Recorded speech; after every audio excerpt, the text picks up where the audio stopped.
नमस्कार, स्वागत है आपका हिंदी पौराणिक कथाएं चैनल पर। दोस्तों, साल 2025 का पहला चंद्र ग्रहण होली के दिन 14 मार्च को लगने जा रहा है।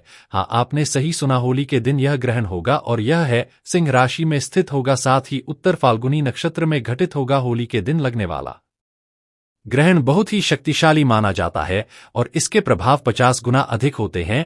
चाहे वह शुभ हो या अशुभ, इसके प्रभाव मानव जीवन पर साफ साफ दिखाई देते हैं। अब सवाल यह उठता है कि होली कैसे मनाई जाएगी, क्या हमें होली मनाने से बचना चाहिए और क्या अगले दिन होली मनाने होगी। इस वीडियो में मैं आपके सभी संदेहों का समाधान करूंगा, साथ ही आपको बताऊंगा कि किस राशि की किस्मत चमकेगी, कौन सी राशि समृद्ध होगी और की शिकस्त का सामना करना पड़ेगा। का सर्वप्रथम आइए जानते हैं कि यह चंद्र ग्रहण भारत में दिखाई देगा या नहीं। ध्यान से सुने ने, यह ग्रहण 14 मार्च 2025 को फाल्गुन शुक्ल पूर्णिमा के दिन लगेगा। इसका प्रारंभ सुबह 10:04 पर होगा और समाप्ति दोपहर 2:18 पर होगी, यानी इसका कुल समय 3 घंटे 37 मिनट होगा। इस समय के दौरान यह चंद्र ग्रहण भारत में भी प्रभाव डालेगा और इसके कुप्रभाव पूरे देश में महसूस होंगे। यह चंद्र ग्रहण अमेरिका, जापान, रूस, आयरलैंड, इंग्लैंड, स्पेन, पुर्तगाल जैसी विदेशी देशों में भी आसानी से देखा जा सकता है। इस ग्रहण के कुप्रभावों से बचने के लिए हमने वीडियो में कई उपाय बताए हैं।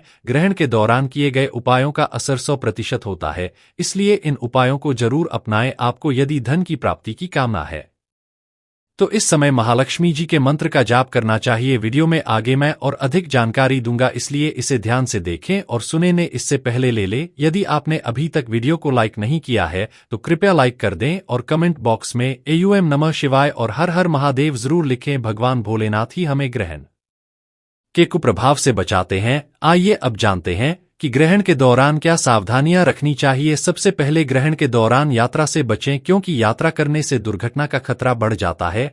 यह काल का योग कहा जाता है और इस समय यात्रा करने से अकाल मृत्यु का खतरा हो सकता है। यदि आप या कर रहे हैं तो अपने इष्ट देव का ध्यान करें। रही सूतक काल के दौरान घर पर ही रहें और बाहर ना निकले। कोशिश करें कि ग्रहण की रोशनी आपके घर में प्रवेश न करें। ग्रहण से पहले ही घर में प्रवेश करने नहीं और बाहर न जाएं। आया ग्रहण की रोशनी आपके शरीर पर प्रभाव डाल सकती है, इसलिए इससे बचना चाहिए।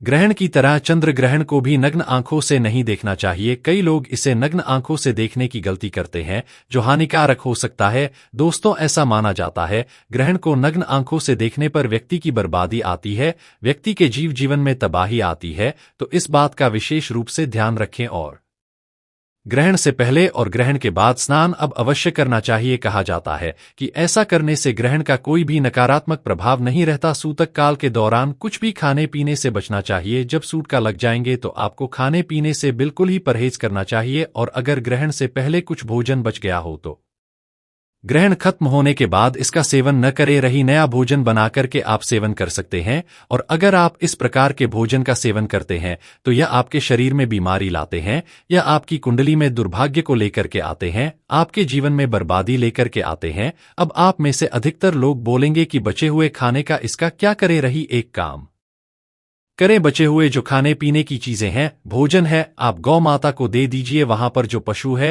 आप उनको खिला दीजिए, या फिर अगर आप स्वयं खाना चाहते हैं तो तुलसी के दल उसमें जाकर के खा सकते हैं। लेकिन मेरी सलाह है कि इस प्रकार के भोजन का सेवन न करें। इस प्रकार के भोजन हमारे लिए स्वयं के लिए विनाशकारी हो जाता है। देखिए भक्तों, हम तो सिर्फ सलाह दे सकते हैं, समझा सकते हैं, उपाय बता सकते हैं, बाकी आगे आपकी मर्जी। चंद्र ग्रहण के दौरान गर्भवती महिला रखें इन बातों का ध्यान, जैसे कि ग्रहण के दौरान गर्भवती महिला घर से बाहर ना निकले, किसी भी परिस्थिति में ग्रहण को न देखें। ग्रहण के दौरान अपने पास दुर्वा घास जरूर रखें। दुर्वा घास रखने से ग्रहण का प्रभाव समाप्त होता है। मैं सभी दर्शकों को बताना चाहूंगा, चाहे आप भी हो, गर्भवती हो या ना हो, कोई बहन हमारे वीडियो को देख रहे हैं, भाई वीडियो को देख रहे हैं, तो अपने पास में डुबा जरूर रखना। ऐसा माना जाता है दुर्वा घास रखने से ग्रहण का प्रभाव समाप्त होता है और इस दौरान सिलाई कढ़ाई बुनाई है जैसे जो भी काम कहे गए हैं, काम को नहीं करना चाहिए और शांति से काम लेना। किसी भी प्रकार का मान फिर शारीरिक तनाव आपको नहीं करना है। आइए इस वीडियो में जानते हैं चंद्र ग्रहण के कुछ सरल उपाय।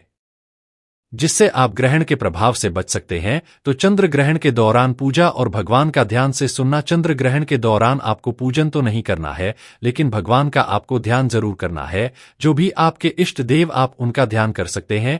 चंद्र ग्रहण के दौरान कुछ भी खाने पीने से आपको बचना चाहिए, कुछ भी बिल्कुल ही मत खाना। और चंद्र के बाद स्नान और दान का काफी खास महत्व है। मान्यता है कि चंद्र ग्रहण के दिन गंगा नदी में स्नान करने के बाद अगर दान करते हैं तो काफी ज्यादा शुभ माना जाता है। अगर गंगा नदी नहीं है तो जो ग्रहण से पहले नहाने की परंपरा है और ग्रहण के बाद नहाने की परंपरा है हमारे शास्त्रों में, तो एक काम करना, ग्रहण के बाद या फिर ग्रहण के पहले नहाने नहीं तो 2 से 4 बूंद गंगाजल की आपको डाल देना। इसके बाद आप जो है नहा सकते हैं। गंगा नदी में स्नान करने का ही आपको पुण्य प्राप्त होगा। आइए इस वीडियो में जानते हैं चंद्र ग्रहण का 12 राशि पर क्या प्रभाव पड़ेगा और इससे बचने के सरल उपाय भी वीडियो में जानेंगे। लेकिन उससे पहले निवेदन है, श्री शिवाय टीवी चैनल को सब्सक्राइब जरूर कर लेना। तो सबसे पहली है मेष राशि। आपकी राशि पर इसका प्रभाव अशुभ बताया जा रहा है और इसी के साथ किसी भी प्रकार की आपको घाट हो सकती है। ध्यान रहे, आपको ग्रहण के समय में घर से नहीं निकलना है।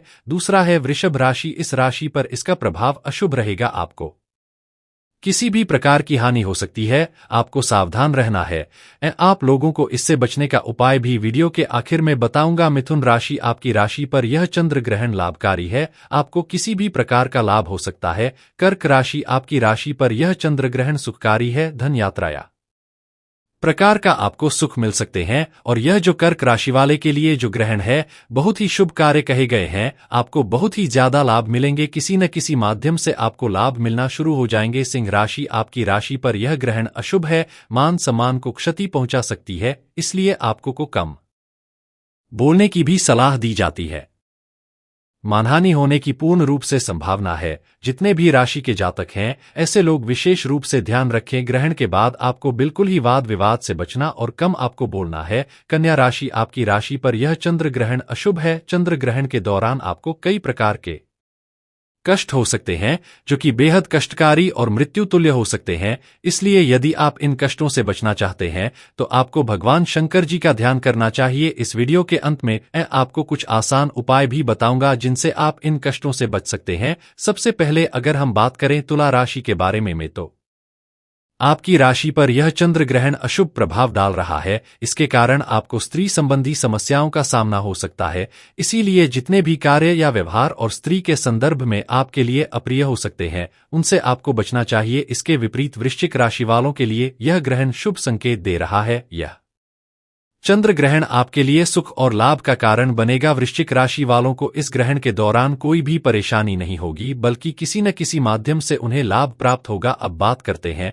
धनु राशि के बारे में। तो आपके लिए यह ग्रहण अशुभ है और यह किसी प्रकार की चिंता और मानसिक तनाव का कारण बन सकता है। इसीलिए धनु राशि के जातकों को ग्रहण के प्रभाव से बचने के लिए भगवान हनुमान जी की पूजा करनी चाहिए। हनुमान जी के मंत्रों का जाप आपके लिए बेहद लाभकारी हो सकता है। मकर राशि वालों के लिए भी यह ग्रहण शुभ संकेत नहीं दे रहा है, क्योंकि इससे आपके सामने किसी प्रकार की कठिनाइयां आ सकती है। आपको इस समय किसी न किसी प्रकार का व्यवधान या परेशानी का सामना करना पड़ सकता है। अब हम बात करते हैं कुंभ राशि की। तो आपके लिए यह ग्रहण शुभ फल देने वाला है।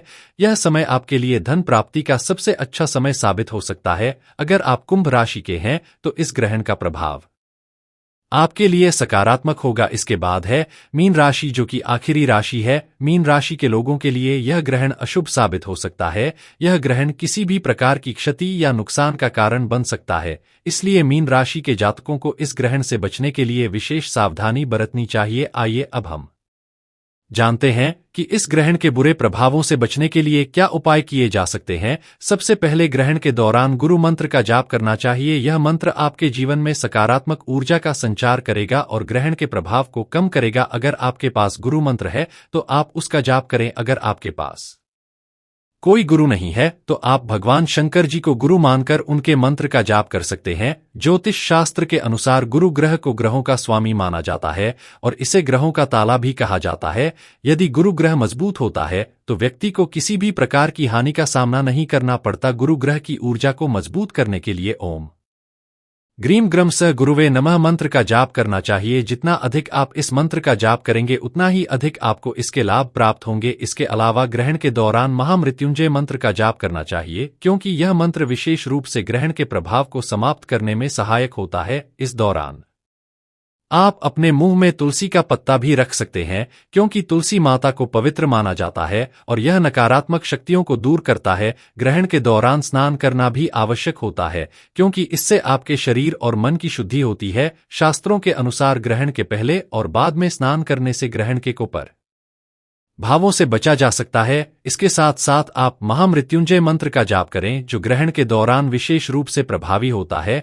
यदि आपके पास गायत्री मंत्र है तो उसका जाप भी किया जा सकता है, क्योंकि यह मंत्र भी ग्रहण के प्रभाव को कम करता है। अब एक महत्वपूर्ण बात है कि ग्रहण के समय सोना नहीं चाहिए। ऐसा माना जाता है कि जो लोग ग्रहण के समय सोते हैं वे भविष्य में गंभीर बीमारियों का शिकार हो सकते हैं, जैसे कि कैंसर या टीबी जैसी खतरनाक बीमारियां गया है। इसलिए ग्रहण के समय सोने से बचना चाहिए। अगर आपको सोना ही है तो भगवान के मंत्रों का ध्यान करके सोना चाहिए। अगर आपको लगता है कि ग्रहण का प्रभाव है आपके जीवन में हानि पहुंचा सकता है, तो एक और उपाय है। आपको अपने शरीर से 7 बार चावल लेना है और उन्हें अपने शरीर से उतारकर बहते हुए जल में बहा देना है। इससे भी ग्रहण के कुप्रभाव समाप्त हो जाते हैं। दिन भर जब ग्रहण का समय चलता है आपको मुंह में तुलसी का पत्ता रखना चाहिए, लेकिन तुलसी के पत्ते को तोड़ने से पहले उसे स्पर्श नहीं करना चाहिए, क्योंकि तुलसी के पत्ते को स्पर्श करने से पाप लग सकते हैं। आप एक दिन पहले तुलसी के पत्ते तोड़कर रख सकते हैं और फिर उनका इस्तेमाल कर सकते हैं।